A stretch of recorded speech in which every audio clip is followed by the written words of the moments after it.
Hello everyone, welcome to my UPSC.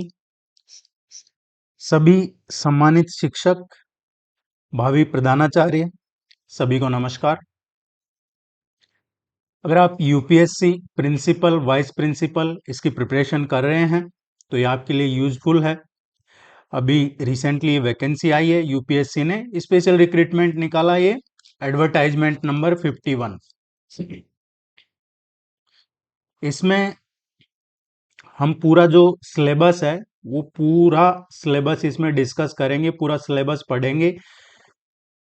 आपका syllabus है, unit wise पढ़ाया जाएगा, उसको डिस्कस करेंगे। उसके बाद में सिलेबस के नोट्स आपको प्रोवाइड करवाए जाएंगे। जैसे एक यूनिट कंप्लीट हो जाता है तो उसके नोट्स, डिटेल्ड नोट्स, और फिर उसके बाद में उस यूनिट पे प्रैक्टिस टेस्ट किया जाएगा। तो क्या और इसी तरीके से तमाम जितने भी हमारे सिलेबस में यूनिट हैं सभी को आपको पहले पढ़ाया जाएगा, उसके बाद उस पे नोट्स प्रोवाइड करवाए जाएंगे डिटेल्ड। जिस भी मीडियम में आप ज्वाइन करते हैं उसी मीडियम में नोट्स प्रोवाइड करवाए जाएंगे, और प्रैक्टिस टेस्ट बाइलिंगुअल होगा जिसमें आप टेस्ट अटेम्प्ट कर सकते हैं सभी यूनिट्स पे। उसके बाद में हम फुल लेंथ टेस्ट भी करेंगे। तो क्या एक यूनिट पे एक ही टेस्ट होगा? नहीं, हर यूनिट पे कम से कम 4 से 5 टेस्ट करेंगे, और फिर फुल लेंथ टेस्ट में भी पूरा यूनिट सारे कवर होंगे। यूपीएससी का एग्जाम है तो इसमें डिटेल्ड में हर चीज को पढ़ना होगा, ना एग्जाम पर्पज से, और कंसेप्चुअल लेवल पे भी इसको पढ़ना होगा। हम शुरू कर रहे हैं आज से ही, और पहला है ये यूनिट 5 से शुरू कर रहे हैं हम। इसकी वजह है क्योंकि ये यूनिट है जो, और जो अदर यूनिट्स हैं उनसे इंटरकनेक्टेड है। तो जब हम नेक्स्ट यूनिट पढ़ें तो हमें उसके बारे, उसमें जो कुछ चीजें आएंगी फाइनेंशियल या मैनेजमेंट की, तो वो हमें पहले से ही पता हो। आप कोई कोर्स ज्वाइन करना चाहते हैं अगर हमारा, तो इस नंबर पे कांटेक्ट कर सकते हैं, हमारी वेबसाइट विजिट कर सकते हैं। वीडियो के नीचे डिस्क्रिप्शन में और कमेंट सेक्शन में भी लिंक मिल जाएगा आपको, वहां से भी ज्वाइन कर सकते हैं।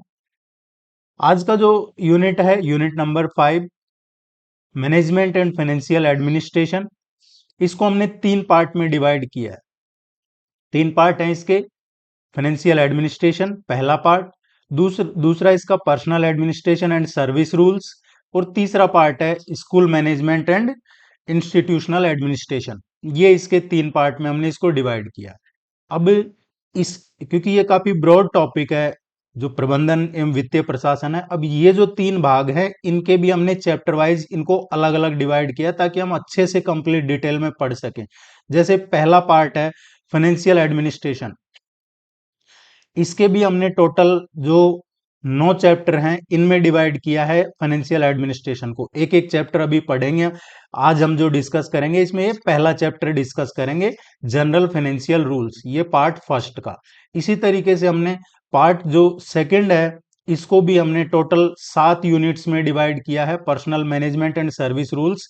ये इसके टोटल 7 इसकी चैप्टर बनाए हैं ताकि हम हर चीज को अच्छे से डिटेल में पहले पढ़ सकें, और फिर उन पे सफिशियंट प्रैक्टिस कर सके, हमारे पास अच्छे से डिटेल्ड नोट्स हो। और जो तीसरा यूनिट है, तीसरा भाग है इसका, इसको हमने 8 चैप्टर्स में डिवाइड किया है। ये है हमारा school management and institutional administration, विद्यालय प्रबंधन एवं संस्थागत प्रशासन। तो जो हमारा मेन जो यूनिट है इसको हमने 3 पार्ट, और फिर हर पार्ट के हमने चैप्टर्स बनाए हैं, और जो चैप्टर है उसके भी हमने सब जो टॉपिक हैं वो बनाए हैं। जैसे फाइनेंशियल एडमिनिस्ट्रेशन का पहला जो चैप्टर है ये है जनरल फाइनेंशियल रूल, जिसको आज डिस्कस करेंगे हम अभी। और फिर इसके भी हमने सब टॉपिक बनाए हैं, जो इस तरीके से हम इस कोर्स को आगे लेके चलेंगे। हर चैप्टर को डिटेल में डिस्कस करेंगे, उसके डिटेल्ड नोट्स आपको प्रोवाइड करवाए जाएंगे। आप में से कोई साथी ज्वाइन करते हैं चाहे हमारी वेबसाइट के थ्रू या इस नंबर पे कांटेक्ट करके आप व्हाट्सएप पे मैसेज कर दीजिएगा।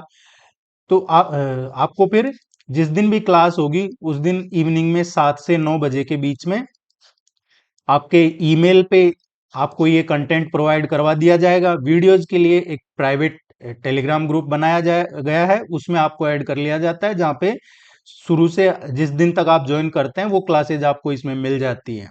और कोई क्वेरी है तो कमेंट सेक्शन में पूछ लीजिएगा आप। अब हम शुरू करते हैं इसको।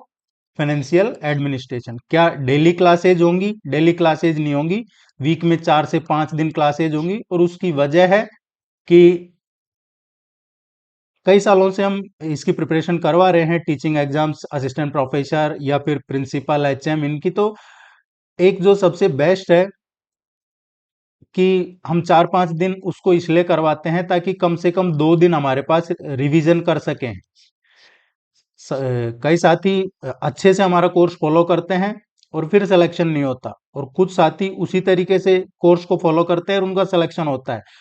इन दोनों में डिफरेंस क्या है? कोर्स तो दोनों ने ही फॉलो किया है, लेकिन एक का सिलेक्शन हुआ है और एक साथी का सिलेक्शन नहीं हुआ है। उसके बीच में जो लेयर है वो है रिवीजन की लेयर। इसलिए ये 2 दिन रिवीजन करना है। आप भी 4 से 5 दिन जो पढ़ाते हैं उसको साथ लेके चलें, और फिर 2 दिन में आप रिवीजन कीजिएगा, तो आपका सिलेक्शन यहाँ से हो जाएगा। और कोर्स कंप्लीट करवाना ही मकसद नहीं है, मेन जो मकसद है वो ये है कि अगर कोई हमारा सम्मानित शिक्षक हैं जो हमारा कोर्स फॉलो करते हैं, तो उनका एग्जाम क्लियर होना चाहिए, ये पर्पज है। और उसका प्रोसीजर यही है, हम पहले इसको वीडियोज के थ्रू, क्लासेज के थ्रू डिस्कस करेंगे, फिर डिटेल्ड नोट्स, और फिर उस पर प्रैक्टिस। Let's begin. सामान्य वित्तीय नियम। सामान्य वित्तीय नियम ये एक इंपॉर्टेंट चैप्टर है, और इसमें गवर्नमेंट का पैसा कैसे खर्च होता है, एक्सपेंडिचर के लिए सैंक्शन क्यों जरूरी है, या फिर जो फाइनेंशियल सैंक्शन होता है, एडमिनिस्ट्रेटिव अप्रूवल होता है, उसमें क्या डिफरेंस होता है, ये चीजें इसमें हम डिस्कस करेंगे। अगर हम इसको सिंपल समझे तो जीएफआर, जनरल फाइनेंस रूल्स, है क्या ये? तो जीएफआर है, वैसे तो ये 1948, 1963, 2005, और अभी जो प्रेजेंट में जीएफआर है, गवर्नमेंट का फाइनेंशियल मैनेजमेंट का एक बेसिक फ्रेमवर्क, वो है 2017 का। अभी प्रेजेंट में जो है ये फाइनेंशियल जीएफआर 2017 है, गवर्नमेंट के फाइनेंशियल मैनेजमेंट का एक बेसिक फ्रेमवर्क है। मतलब सिंपल अगर हम लैंग्वेज में कहें तो गवर्नमेंट के पास जो पब्लिक मनी, जनता का पैसा है, उसको रिसीव करना, खर्च करना, या उसको मैनेज करने के लिए जो जनरल सामान्य जो फाइनेंशियल रूल है, उनका एक फ्रेमवर्क ये जीएफआर देता है। और इसमें टाइम टाइम पे अमेंड होते रहते हैं। अभी 2025 में अमेंड हुआ है, और रिसेंटली 31 जनवरी को भी इसका फाइनल दिया गया है।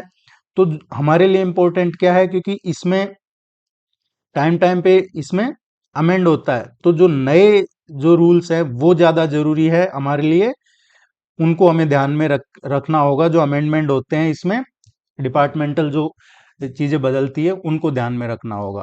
अब जीएफआर ये क्या है?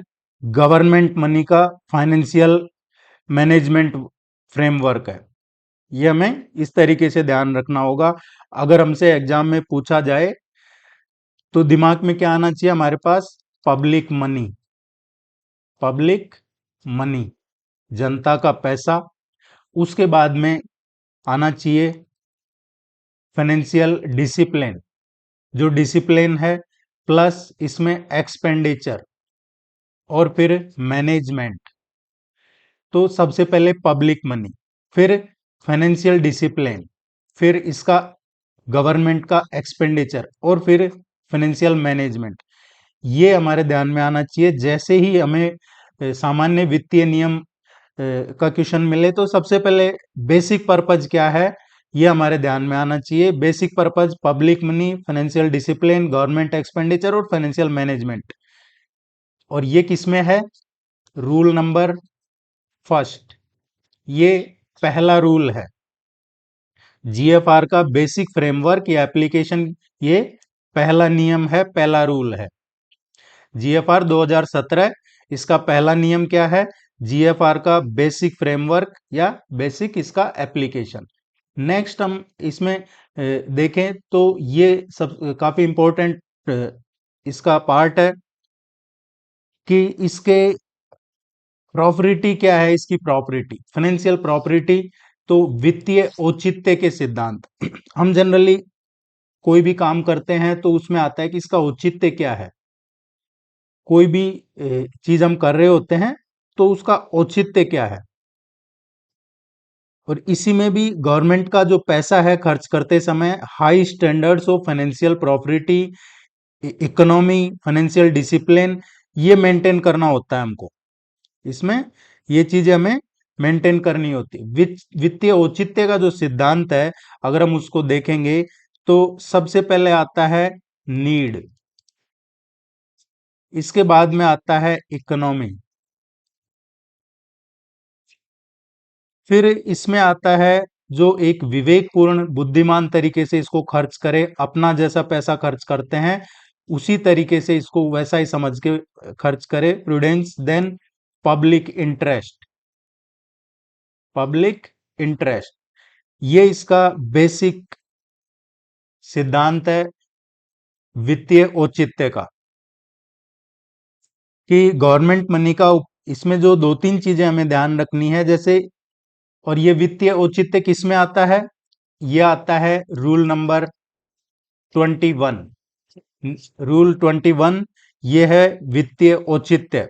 रूल 21 का जो बेसिक आइडिया है वो यही है कि पब्लिक मनी को खर्च करते टाइम अधिकारी को उतनी ही सावधानी रखनी चाहिए जितना एक विवेकशील व्यक्ति खुद अपने पैसे को खर्च करता है, उसी तरीके से सावधानी रखनी चाहिए। और इसमें रीजन, नेसेसरी, इकोनॉमिकल, ये चीजें भी हमें देखनी होती है जिनको हाई स्टैंडर्ड कहा जाता है। मान लेते हैं कि गवर्नमेंट स्कूल में कोई फॉर एग्जांपल फर्नीचर की जरूरत है, फर्नीचर के लिए जैसे 60,000 की जरूरत है। अब कोई अधिकारी केवल इसलिए वो खर्च कर दे कि बजट अवेलेबल है, तो ये सही फाइनेंशियल कंडक्ट नहीं माना जाता है। सही फाइनेंशियल कंडक्ट नहीं माना जाता है क्योंकि रूल नंबर 21 जो है उसमें सबसे पहली जो बात है वो यही है, खर्च आवश्यकता से अधिक नहीं होना चाहिए। एक्सपेंडिचर जो है वो आवश्यकता से ज्यादा नहीं होना चाहिए, should not be more than what the occasion demands. यानी 50,000 की जरूरत है तो केवल बजट बचा है इसलिए हमने अनावश्यक 1 लाख खर्च कर दिया, ऐसा नहीं होना चाहिए। ये इसकी पहला इसका नियम में आता है। दूसरा इसमें देखते हैं तो जो अथॉरिटी है, जिस अथॉरिटी के पास सैंक्शन की पावर है, वो अपनी पावर का इस्तेमाल करके डायरेक्ट या इनडायरेक्ट बेनिफिट के लिए नहीं कर सकते। वो मतलब कोई अथॉरिटी है, वो एक्सपेंडिचर इसलिए सैंक्शन नहीं कर सकते कि कोई खुद का डायरेक्ट या इनडायरेक्ट एडवांटेज है। तो इसमें खुद का है वो कोई एडवांटेज, खुद के एडवांटेज नहीं होना चाहिए। ये वित्तीय औचित्य का सिद्धांत है। तीसरा जो है इसमें वो है गवर्नमेंट का जो पैसा है उसका यूज किसी पर्टिकुलर पर्सन या कोई उसके पीछे है जो कोई बेनिफिट के लिए नहीं किया जाना चाहिए, उसके पीछे एक वैलिड जो लीगल है वो रीजन होना चाहिए। वैलिड इसमें लीगल या कोई रिकॉग्नाइज पॉलिसी बेस रीजन होना चाहिए। ये रूल नंबर 21 की तीन इंपॉर्टेंट बातें हैं। तो एग्जाम पॉइंट ऑफ व्यू से हम अगर देखें तो इसका जो रूल नंबर 21 है, जीएफआर 2017, इसका जो रूल नंबर 21 है, जनरल फाइनेंशियल रूल, ये क्या है, ये फाइनेंशियल प्रॉपर्टी, दिस वन, ये रूल नंबर 21 है। और इसमें जो याद रखने का तरीका है वो क्या है, नीड, क्या इसकी आवश्यकता है। फिर उसके बाद में एक इकोनॉमिकली देखना होता है उसको, मितव्ययिता, फिर विवेकपूर्ण खर्च, फिर सार्वजनिक हित। ये वित्तीय औचित्य का सिद्धांत है।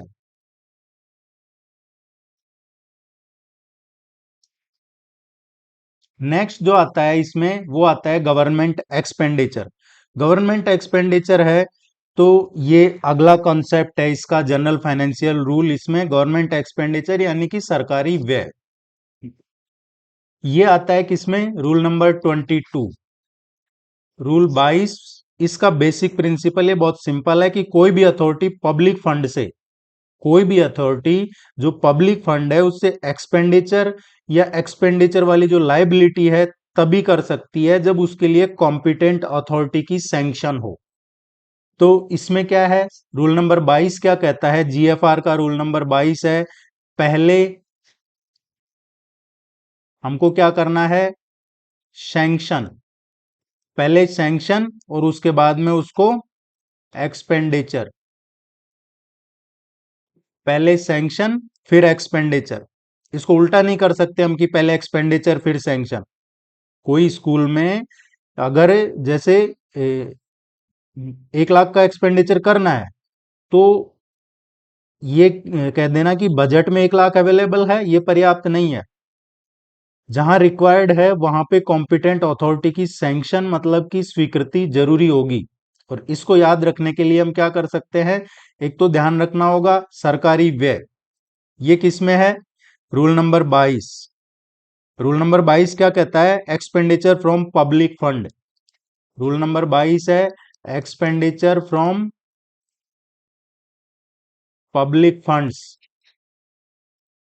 जनता के पैसे से जो खर्चा है वो आता है रूल नंबर 22 के अंतर्गत आता है इसमें। और इसमें क्या ध्यान रखना होगा हमें कि बजट अवेलेबल होना और एक्सपेंडिचर सैंक्शन दोनों अलग अलग बातें हैं।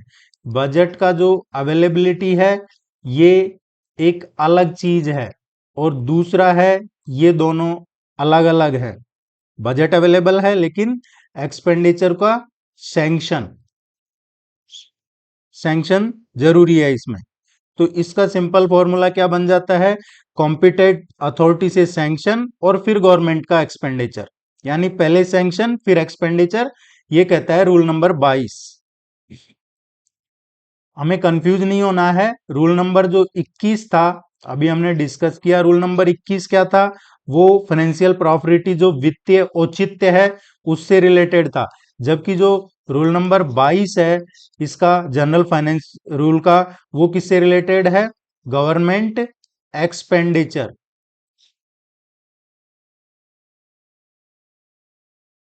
नेक्स्ट अगर हम इसमें देखते हैं तो आता है फाइनेंशियल सैंक्शन।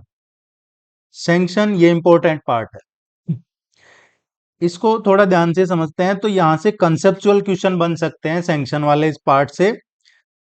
क्योंकि इसमें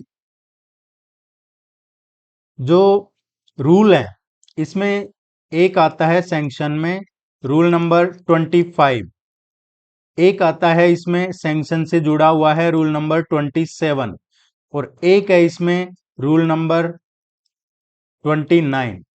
ये तीन चीजें फाइनेंशियल सैंक्शन से रिलेटेड है। रूल नंबर 25 क्या कहता है, रूल नंबर 25 कहता है कि जब एक्सपेंडिचर की सैंक्शन दी जाती है तो यह भी क्लियर होना चाहिए कि एक्सपेंडिचर को किस ग्रांट या जो अप्रोप्रिएशन है उससे किया जाएगा, उससे मीट किया जाएगा। यानी गवर्नमेंट एक्सपेंडिचर के पीछे वैलिड जो एक बजटरी प्रोविजन है वो होना चाहिए कि इसका प्रोविजन किस में है, जो ये सैंक्शन किया जाएगा इसका प्रोविजन किस में है। तो सिंपली क्या है रूल नंबर 25, प्रोविजन, जो सैंक्शन किया जा रहा है उसका प्रोविजन किसमें है, simply sanction plus proper provision of fund. Rule number 25 से क्या समझ सकते हैं हम इसमें, यहां से देखते हैं provision of funds for sanction, ये है रूल नंबर 25। और इसमें क्या है, पहले सैंक्शन, सैंक्शन प्लस प्रॉपर जो एक प्रोविजन है, proper provision of funds, sanction plus proper provision of funds दोनों इंपॉर्टेंट है इसमें। तो रूल नंबर 25 को कैसे याद रखना हमें, प्रोविजन के नाम से, प्रोविजन।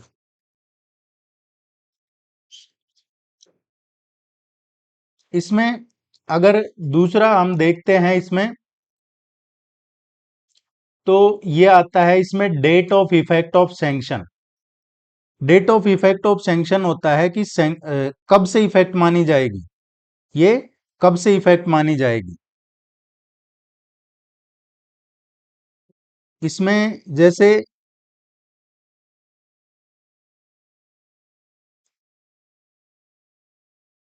रूल नंबर 27 आता है, यहां पे रूल 27, इसके अंतर्गत है कि सैंक्शन कब से इफेक्टिव मानी जाएगी। रूल नंबर 27 के अनुसार सामान्यतः सैंक्शन या ऑर्डर इश्यू होने से डेट की ऑर्डर होने की डेट से इफेक्टिव होता है, जब तक सैंक्शन में कोई अलग इफेक्टिव डेट स्पेसिफिकली निर्धारित न की गई हो। रूल नंबर 27 क्या कहता है, रूल नंबर 27 के अनुसार सामान्यतः सैंक्शन या ऑर्डर इश्यू होने की डेट से इफेक्टिव होता है, जब तक सैंक्शन में कोई अलग इफेक्टिव डेट स्पेसिफिकली निर्धारित न की गई हो। तो date of effect of sanction ये है रूल नंबर 27। और ये क्या है? Effective date. इफेक्टिव डेट किसका? इफेक्टिव डेट कोई भी ऑर्डर इश्यू या सैंक्शन। इसके बाद में आता है कम्युनिकेशन ऑफ सैंक्शंस। साथियों, हम पढ़ रहे हैं जनरल फाइनेंस रूल्स और उसके पार्ट है ये। इसमें नेक्स्ट है communication of sanction. Communication of sanction है ये जो स्वीकृति है या जो अनुमोदन है, इनकी सूचना देना। कम्युनिकेशन, सूचना देना। इसका आसान मतलब यह है कि जब कॉम्पिटेंट अथॉरिटी है किसी एक्सपेंडिचर या फाइनेंशियल मैटर को सैंक्शन दे देती है, तो उस सैंक्शन की ऑफिशियल इंफॉर्मेशन जो भी कंसर्न ऑफिसर हैं, जो संबंधित अधिकारी है या जो संबंधित डिपार्टमेंट है, उसको निर्धारित प्रक्रिया के अनुसार भेजना। कम्युनिकेशन ऑफ सैंक्शन का मतलब है किसी खर्च की सैंक्शन मिल जाने के बाद में उस सैंक्शन ऑर्डर की जानकारी जो भी संबंधित अधिकारी है उन तक पहुंचाना, जिसके आधार पे वो आगे की कार्रवाई करनी है उनको। यानी सैंक्शन सिर्फ अप्रूव करके फाइल में रख देना ही सफिशिएंट नहीं होता है, उसको जो प्रेस्क्राइब्ड प्रोसीजर है उसके अनुसार कंसर्न जो चाहे अकाउंट्स ऑफिसर है, ऑडिट ऑफिसर है, इनको कम्युनिकेट किया जाता है। ये है इसमें कम्युनिकेशन ऑफ सैंक्शन में। फॉर एग्जांपल मान लेते हैं कि प्रिंसिपल को 2 लाख के किसी एक्सपेंडिचर की फाइनेंशियल सैंक्शन कॉम्पिटेंट अथॉरिटी से मिल गई है।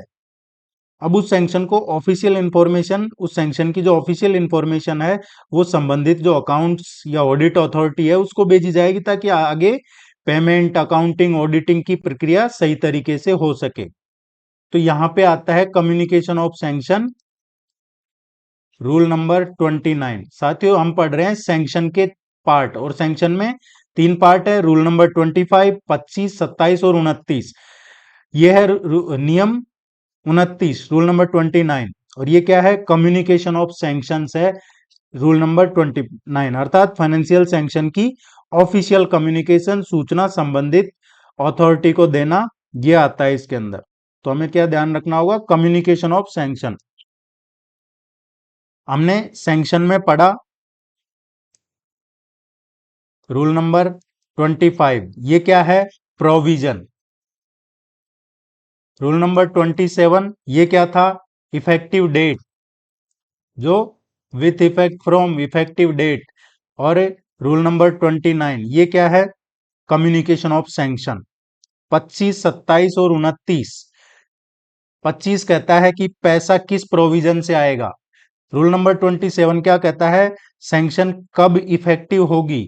और रूल नंबर 29 क्या कहता है? सैंक्शन कम्युनिकेट कैसे होगी। बस ये सीक्वेंस ध्यान रखना है, पैसा किस प्रोविजन से आएगा, सैंक्शन कब इफेक्टिव होगी, और सैंक्शन को कम्युनिकेट कैसे होगी, ये हमें ध्यान रखना है इसमें। अब इसमें जो नेक्स्ट आता है सैंक्शन के बाद में, वो आता है एडमिनिस्ट्रेटिव अप्रूवल। एडमिनिस्ट्रेटिव अप्रूवल है, इसको भी अगर हम देखेंगे तो इसमें कुछ इंपॉर्टेंट जो रूल्स हैं वो आते हैं, और वो हैं rules, rule number 136 administrative approval. एक है रूल 139 और रूल 140। ये किससे संबंधित है? 136, 139 और 140 प्रशासनिक अनुमोदन। एडमिनिस्ट्रेटिव अप्रूवल और फाइनेंशियल सैंक्शन, ये इनमें कंफ्यूज नहीं होना है, ये अलग अलग चीजें हैं। एडमिनिस्ट्रेटिव अप्रूवल का मतलब क्या है? एडमिनिस्ट्रेटिव अप्रूवल होता है कि किसी गवर्नमेंट वर्क या किसी गवर्नमेंट प्रोजेक्ट को करने के लिए कॉम्पिटेंट एडमिनिस्ट्रेटिव अथॉरिटी द्वारा ये मंजूरी देना कि हाँ ये काम किया जाना चाहिए, बस उतना है एडमिनिस्ट्रेटिव अप्रूवल।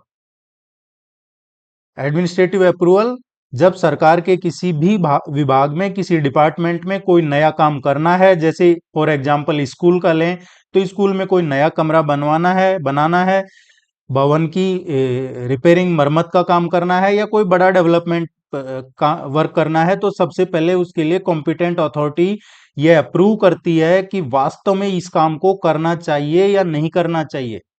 स्कूल में कमरा बनाना है, नहीं बनाना है नया, स्कूल में जो अभी कंडीशन है उसको रिपेयरिंग की जरूरत है या नहीं है, ये इस मंजूरी को कहते हैं एडमिनिस्ट्रेटिव अप्रूवल। मान लीजिए दो नए क्लासरूम बनाने की जरूरत है, तो पहले कॉम्पिटेंट अथॉरिटी ये देखती है कि is the work actually required, is the work justified as per departmental requirements.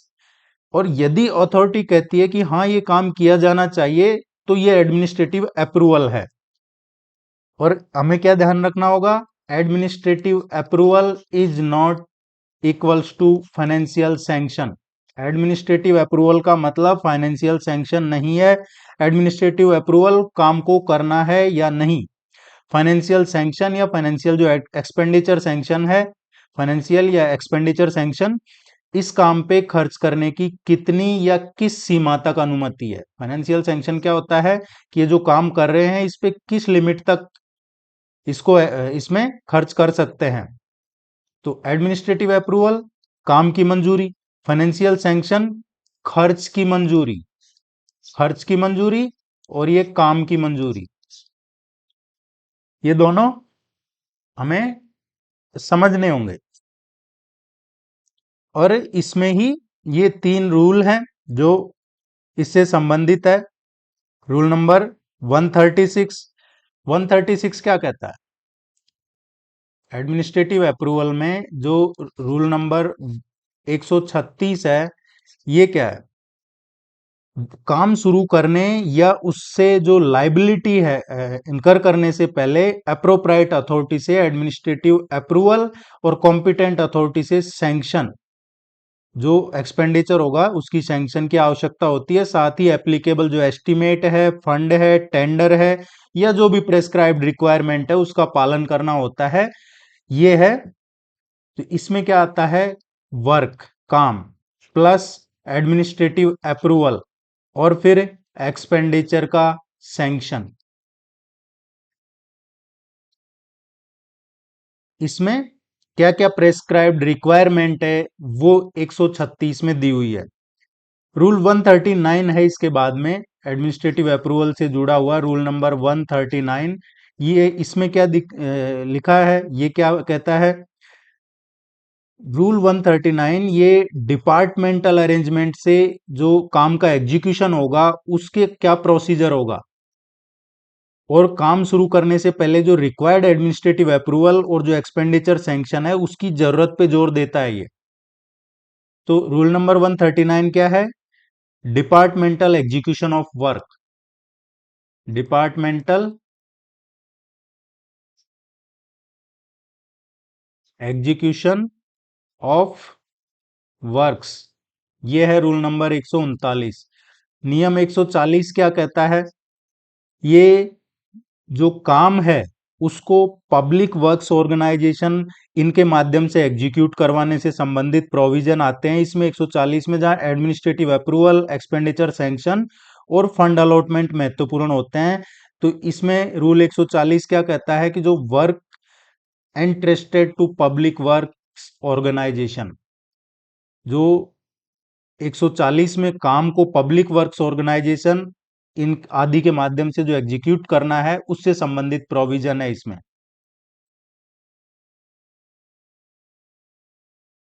Works entrusted to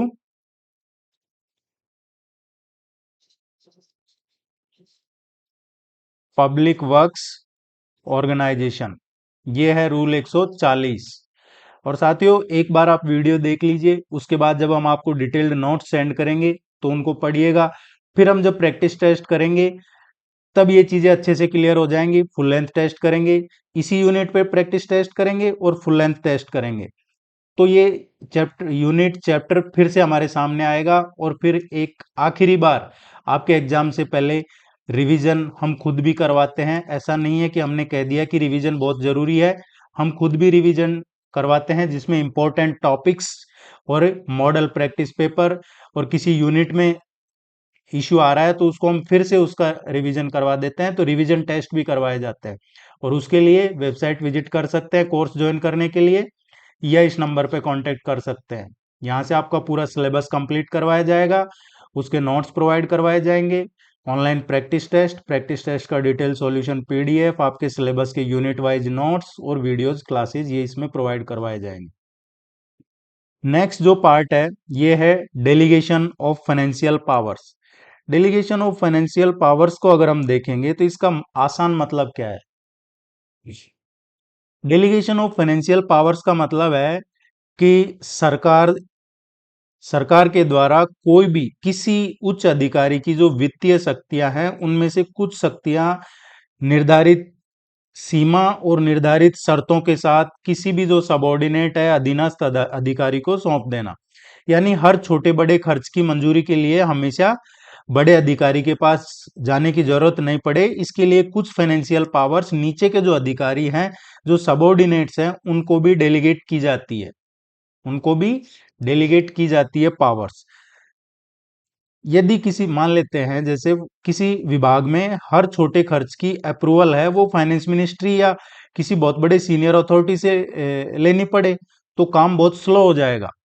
इसलिए सरकार कुछ फाइनेंशियल पावर सबॉर्डिनेट या जो लोअर लेवल अथॉरिटी है उनको भी दे के देती है, लेकिन ये पावर अनलिमिटेड नहीं होती है, इसके साथ साथ इसमें प्रेस्क्राइब्ड लिमिट और कंडीशंस होती है, और इसी को डेलीगेशन ऑफ फाइनेंशियल पावर कहते हैं। जैसे प्रिंसिपल को 50,000 तक के किसी पर्टिकुलर एक्सपेंडिचर को सैंक्शन करने की डेलीगेटेड फाइनेंशियल पावर दी गई है फॉर एग्जांपल। अब प्रिंसिपल अपनी जो डेलीगेटेड पावर है उसके अंदर सैंक्शन कर सकता है 30,000 का एलिजिबल एक्सपेंडिचर, लेकिन 2 लाख का एक्सपेंडिचर जैसे प्रिंसिपल अपनी डेलीगेट लिमिट से बाहर हो गया तो उसको सैंक्शन नहीं कर सकता। प्रिंसिपल को मान लेते हैं कि 50,000 की डेलीगेशन पावर मिली हुई है।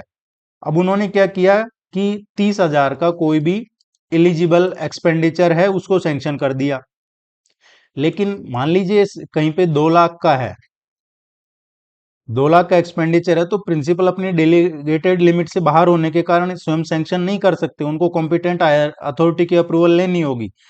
तो इसको सिंपली अगर हम समझे तो डेलीगेशन ऑफ फाइनेंशियल पावर्स मतलब वित्तीय शक्तियों को निर्धारित सीमा तक दूसरे या अधीनस्थ अधिकारियों को सौंपना।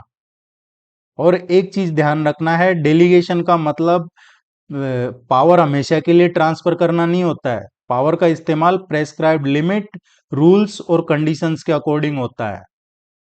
तो यहां क्या ध्यान रखना है, डेलीगेशन मतलब जो शक्तियां हैं उनको सौंपना, और फाइनेंशियल पावर्स मतलब जो वित्तीय शक्तियां हैं, तो वित्तीय शक्तियों को सौंपना किसी एक निर्धारित सीमा तक, वो आता है इसमें।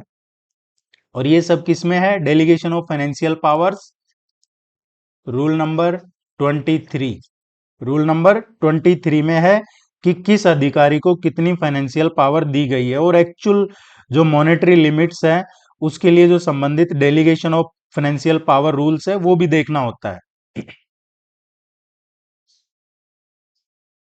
उचित सीमा और शर्तों के अधीन वित्तीय अधिकारों को सबऑर्डिनेट अथॉरिटी को सौंपना, यही डेलीगेशन ऑफ फाइनेंशियल पावर है जो रूल नंबर 23 में आता है।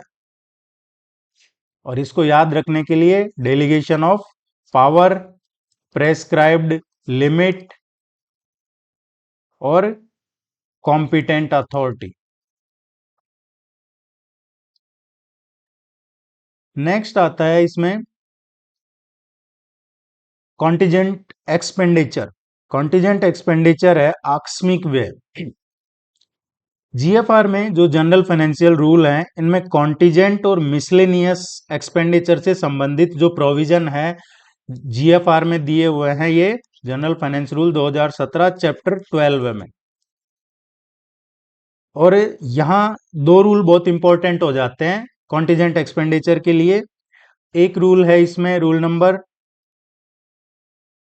322, ये है परमानेंट एडवांस या इम्प्रेस्ड, परमानेंट एडवांस या इम्प्रेस्ड। ऑफिस में कुछ काम है जो डे टू डे कॉन्टिजेंट या फिर इमरजेंट एक्सपेंडिचर के लिए परमानेंट एडवांस या इंप्रेस्ट की व्यवस्था हो सकती है, ये कहता है रूल नंबर 322। इसका पर्पज उद्देश्य क्या होता है कि ऑफिस के जो रूटीन के काम है, जो रूटीन फंक्शनिंग है, उसको स्मूथली चलाना रूल नंबर 322 में है। लेकिन अमाउंट को अनावश्यक रूप से बड़ा नहीं रखना चाहिए, आवश्यकता के अनुसार अप्रोप्राइट लेवल मेंटेन किया जाता है इसमें। यह है परमानेंट एडवांस इंप्रेस्ट आकस्मिक खर्चे में रूल नंबर 322। इसके बाद में आता है रूल 323।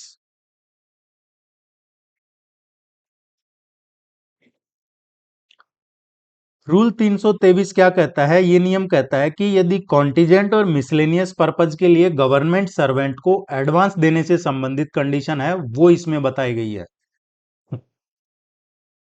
ये रूल नंबर 323 कॉन्टिजेंट और मिसलेनियस पर्पज के लिए गवर्नमेंट सर्वेंट्स को जो एडवांस देने से संबंधित कंडीशन है वो बताता है। लेकिन इसमें एक इंपॉर्टेंट प्रिंसिपल है, एडवांस लेना मतलब पैसा अपना हो जाना नहीं है।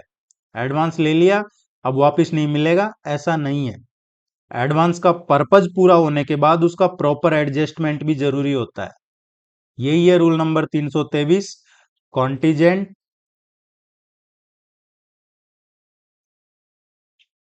And miscellaneous advance.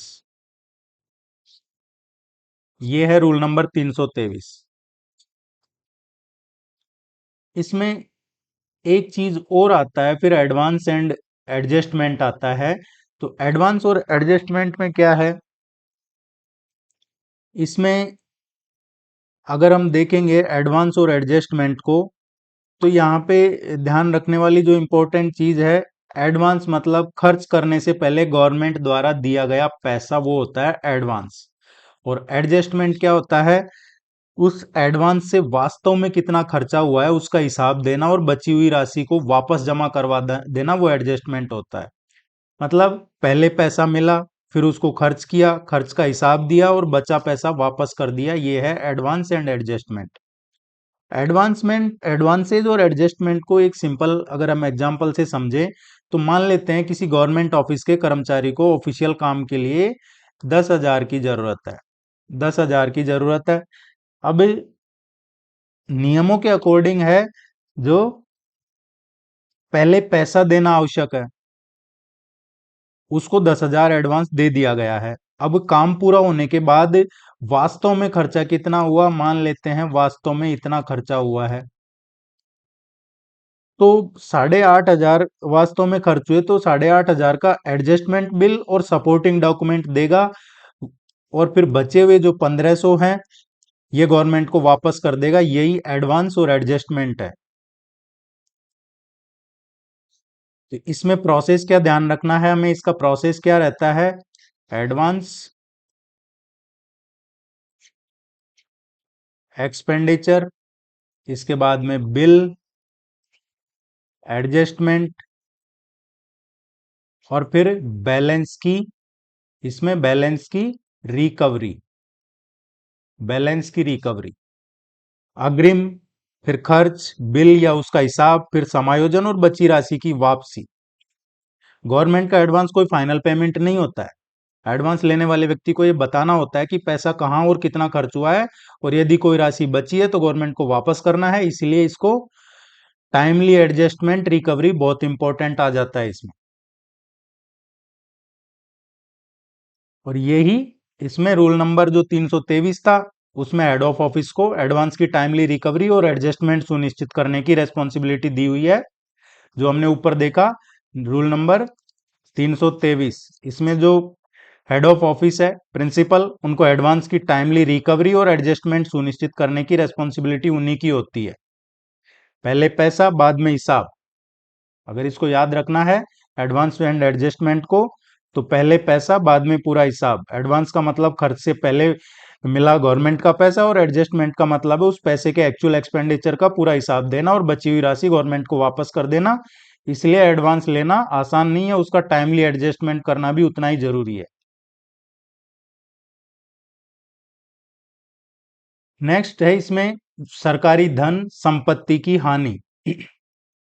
सरकारी धन और संपत्ति की हानि, इसमें कुछ रूल्स है।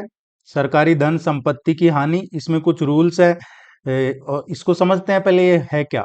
ये loss of government money properties का मतलब है कि जब सरकार के पैसे, राजस्व, स्टोर, सामान या कोई भी सरकारी संपत्ति है, किसी भी वजह से, कोई भी कारण हो, उसकी वजह से गवर्नमेंट प्रॉपर्टी का, गवर्नमेंट के पैसे का नुकसान होता है, हानि होती है, कमी होती है, चोरी हो जाती है, गबन हो जाता है, नुकसान हो जाता है, धोखाधड़ी हो जाती है, उससे संबंधित है। गवर्नमेंट का पैसा या सामान गायब, नष्ट हो जाना, ये है loss of government money property. Government का पैसा और गवर्नमेंट की प्रॉपर्टी पब्लिक मनी और पब्लिक प्रॉपर्टी होती है। अगर इसमें किसी भी वजह से लॉस होता है, जैसे कैश की कमी हो गई, सरकारी सामान चोरी हो गया, या स्टोर में सामान कम पाया गया है, या किसी ने फ्रॉड किया है, मिस अप्रोप्रिएशन कर दिया है, या फिर कोई फायर की वजह से हुआ है, आग या फ्लड की वजह से, बाढ़ वगैरह, नेचुरल जो कालमिटी है उनकी वजह से सरकारी प्रॉपर्टी को नुकसान हो गया, तो इसको लॉस ऑफ गवर्नमेंट मनी और प्रॉपर्टी के प्रोविजन में देखा जाता है। और इसी के लिए रूल्स बनाए हुए हैं। तो इसमें जो सबसे पहला रूल है, रूल नंबर 33। रूल नंबर 33 क्या है? रिपोर्ट। किस चीज का रिपोर्ट? जो लॉस हुआ है, गवर्नमेंट मनी, रेवेन्यू, स्टोर या प्रॉपर्टी में जो लॉस या शॉर्टेज है, ये होने पर प्रेस्क्राइब्ड जो अथॉरिटी है उसको रिपोर्ट करना रूल नंबर 33 है। रूल नंबर 34 क्या कहता है? रूल नंबर 34 संबंधित है फायर, थेफ्ट या कोई फ्रॉड। फायर, थेफ्ट या फ्रॉड, इनसे होने वाले लॉस के लिए विशेष रिपोर्टिंग या एक्शन प्रोविजन है, वो इसमें दिए हुए हैं। रूल नंबर 34 मतलब FTF, fire, theft, fraud. Rule number 35 है, नियम 35। ये नेचुरल कॉज हैं, वो दिए हुए हैं इसमें। नेचुरल कॉज, नेचुरल जो कारण हैं वो दिए हुए हैं इसमें। जैसे हमने डिस्कस किया, कोई फ्लड है, साइक्लोन है, अर्थक्वेक है, ये नेचुरल कॉज से जो स्पेसिफाइड लॉस है उसकी रिपोर्टिंग के प्रोविजन नियम 35 में है। तो ये हमें ध्यान रखना है। लॉस की report 33, fire, theft, fraud 34, natural जो लॉस है ये 35 में है। ये है सरकारी धन संपत्ति की हानि। अगर गवर्नमेंट का पैसा, डिपार्टमेंट रेवेन्यू या रिसीट, स्टोर, ये सब लॉस होता है तो ये रिपोर्ट करना होता है, नियम 33 में है। और लॉस की भरपाई भी कर दिया, अगर जो रेस्पॉन्सिबल पर्सन है उसने बाद में अगर लॉस की भरपाई भी कर दी है, तब भी जहां पे प्रेस्क्राइब्ड रिपोर्टिंग रिक्वायर्ड है वहां पे लॉस की रिपोर्टिंग और उसकी रेस्पॉन्सिबिलिटी खत्म नहीं हो जाती है।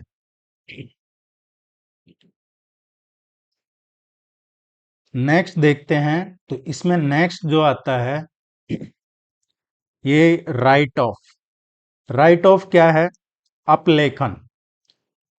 इसका मतलब अगर हम समझते हैं राइट ऑफ का, तो सरकार की एक ऐसी राशि या सरकार की राशि, वस्तु या हानि जिसे निर्धारित प्रक्रिया के अनुसार वसूल करना संभव नहीं है, या जिसे रिकवर करना एक व्यवहारिक नहीं है, उसे जो कॉम्पिटेंट अथॉरिटी है, सक्षम जो अधिकारी, सक्षम प्राधिकारी, उनकी स्वीकृति से अकाउंट्स में लिखकर समाप्त करना ही राइट ऑफ है।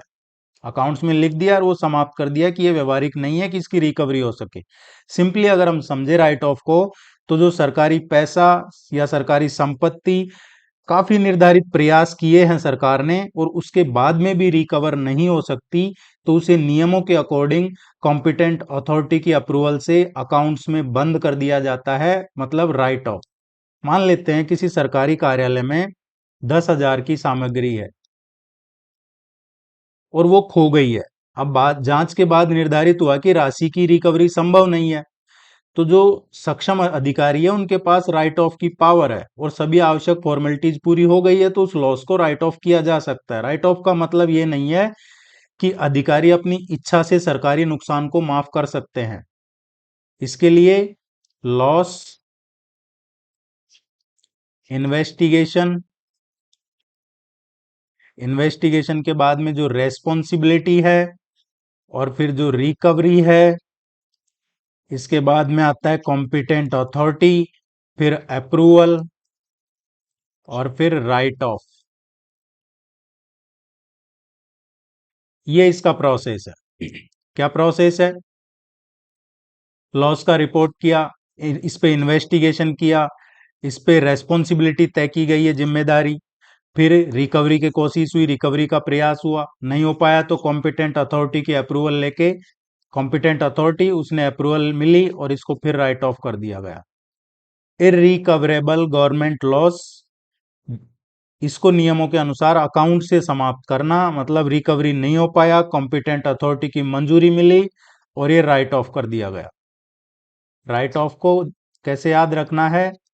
रिकवरी नहीं हो पाया है और कॉम्पिटेंट अथॉरिटी की अप्रूवल इसको मिल गई है, तो ये राइट ऑफ कर दिया है। इसमें नियम है। अब कौन सा नियम आता है राइट ऑफ में? राइट ऑफ में जो नियम आता है, इसमें दो रूल्स हैं इसके। एक तो है रूल नंबर 32, रूल नंबर 32 और 33 है। रूल नंबर 33 में भी सब सेक्शन क्लॉज है 5। तो रूल नंबर 32 क्या कहता है? ऑडिट द्वारा डिसअलाउंस की रिमिशन और गवर्नमेंट सर्वेंट्स को हुए ओवर पेमेंट के राइट ऑफ से संबंधित प्रोविजन किसमें है? रूल नंबर 32 में, सब्जेक्ट टू एप्लीकेबल इंस्ट्रक्शन। तो रूल 32 क्या कहता है? ओवर पेमेंट, ओवर पे हो गया है, ओवर पेमेंट या जो ऑडिट डिसअलाउंस है उनसे रिलेटेड, ऑडिट डिसअलाउंस से जो रिलेटेड है वो राइट ऑफ किस में आता है? ओवर पेमेंट या ऑडिट डिसअलाउंस रिलेटेड है, ये राइट ऑफ इसमें आते हैं 32 में। और एक रूल और है राइट ऑफ का, रूल नंबर 33(5). वो क्या कहता है कि मिस अप्रोप्रिएशन या फिर एक जो लॉस की सिचुएशन है, इन मिस अप्रोप्रिएशन से कोई लॉस हुआ है, तो लॉस की सिचुएशन में जो कॉम्पिटेंट राइट ऑफ अथॉरिटी है उसकी अप्रूवल और प्रेस्क्राइब्ड प्रोसीजर से संबंधित प्रोविजन रूल नंबर 33(5) में है। 33(5) को कैसे याद रख सकते हैं? ये है loss involving misappropriation, loss जो इन्वॉल्व हैं due to misappropriation, loss involving misappropriation, ये इसमें आते हैं 33(5). तो राइट ऑफ से संबंधित दो नियम है, 32 और 33(5). अब आता है इसमें नेक्स्ट, सरकारी जो देय हैं उनकी वसूली, recovery of government dues. Recovery of government dues है, इसको अगर हम देखेंगे तो इसमें क्या चीजें आती है हमारे जनरल फाइनेंस रूल में? रिकवरी ऑफ गवर्नमेंट ड्यूज के नाम से एक सिंगल स्टैंड अलोन रूल नहीं है। इसमें कोई अकेला स्टैंड अलोन रूल नहीं है रिकवरी से संबंधित, जिसे हर प्रकार के गवर्नमेंट ड्यूज पर लागू कर दिया जाए। Different different types of government dues के लिए अलग अलग जीएफआर प्रोविजन और डिपार्टमेंटल रूल्स लागू होते हैं इसमें। लेकिन जहां एडवांस की रिकवरी एडजस्टमेंट की बात होती है, तो रूल नंबर 323 लागू होता है। एडवांस की रिकवरी एडजस्टमेंट की बात हो तो मान लीजिए कोई गवर्नमेंट एम्प्लॉय ने एडवांस लिया, अब एक्चुअल एक्सपेंडिचर का हिसाब दिया है, अब कोई अमाउंट बच गया तो गवर्नमेंट को वापस एडजस्ट होना है, तो ये एडवांस रिकवरी आती है किसमें? रूल नंबर 323 में। बाकी रिकवरी के लिए कोई स्टैंड अलोन रूल नहीं है गवर्नमेंट का, अलग अलग डिपार्टमेंट्स के लिए अलग अलग रूल हैं, अलग अलग डिफरेंट डिफरेंट टाइप्स के जीएफआर के प्रोविजन हैं इसके लिए। अब हम इसको एक बार शुरू से देख लेते हैं, जो इंपॉर्टेंट रूल्स हैं, ताकि हमें याद रहे। रूल नंबर फर्स्ट क्या है? नियम पहला है general financial rules. General financial rules, सामान्य वित्तीय नियम, ये इसमें डेफिनेशन और ये सब इसमें रूल फर्स्ट में दिया हुआ है। इसको याद रख सकते हैं हम जीएफआर का फ्रेमवर्क। जीएफआर फ्रेमवर्क, ये रूल नंबर फर्स्ट है। रूल 21 क्या है? नियम 21 जो इंपॉर्टेंट है, ये फाइनेंशियल प्रॉपर्टी से संबंधित है। इसमें क्या ध्यान रखना है? नीड, इकोनॉमी और एक बुद्धिमान तरीके से जो प्रूडेंस इसका यूज करना है, ये चीजें हमें ध्यान रखनी है। वित्तीय औचित्य, फाइनेंशियल औचित्य जो है वो रूल नंबर 21 में है। रूल 22 में क्या है? तो सरकारी व्यय जो गवर्नमेंट का एक्सपेंडिचर है, गवर्नमेंट एक्सपेंडिचर, ये आता है नियम 22 में। और इसके लिए क्या है? Competent sanction, competent sanction. Rule number 23 क्या कहता है? रूल नंबर 23 कहता है delegation of financial powers, delegation, delegation of financial powers, जो वित्तीय शक्तियां हैं उनका प्रत्यायोजन। डेलीगेटेड पावर, किसी सबऑर्डिनेट को पावर दी है प्रेस्क्राइब जो रूल्स एंड लिमिट है उसके तहत। और रूल नंबर 25 क्या है? ये सैंक्शन से रिलेटेड प्रोविजन आते हैं इसमें। प्रोविजन, प्रोविजन है स्वीकृति हेतु प्रावधान, हमें याद रखना होगा। प्रोविजन नियम 25 में है, स्वीकृति के प्रावधान क्या क्या है वो इसमें दिए हुए हैं। रूल 27 इसमें आता है विथ इफेक्ट फ्रॉम, किस डेट से लागू होगा, स्वीकृति की जो प्रभावी तिथि है, effective date, rule number 27। Rule number 29 क्या है? इसमें है कम्युनिकेशन, यह आता है कम्युनिकेशन में। कम्युनिकेशन मतलब स्वीकृति की सूचना, ये रूल नंबर 29 में आता है। रूल नंबर 32 क्या कहता है? रिपोर्ट ऑफ लॉस, जो लॉस हुआ है उसकी रिपोर्ट करना, यह आता है रूल 32 में। रूल 33 में क्या आता है? नहीं, रूल 32 में जो आता है ये रिपोर्ट का नहीं आता, ये राइट ऑफ है। रूल 32 है, ये राइट ऑफ से संबंधित है। जो ओवर पेमेंट हो गया उसका राइट ऑफ, रूल 32। और रूल 33 क्या है? लॉस की रिपोर्ट करवाना, रूल 33 में आता है लॉस की रिपोर्ट। रूल 34 क्या कहता है? FTF, fire theft fraud.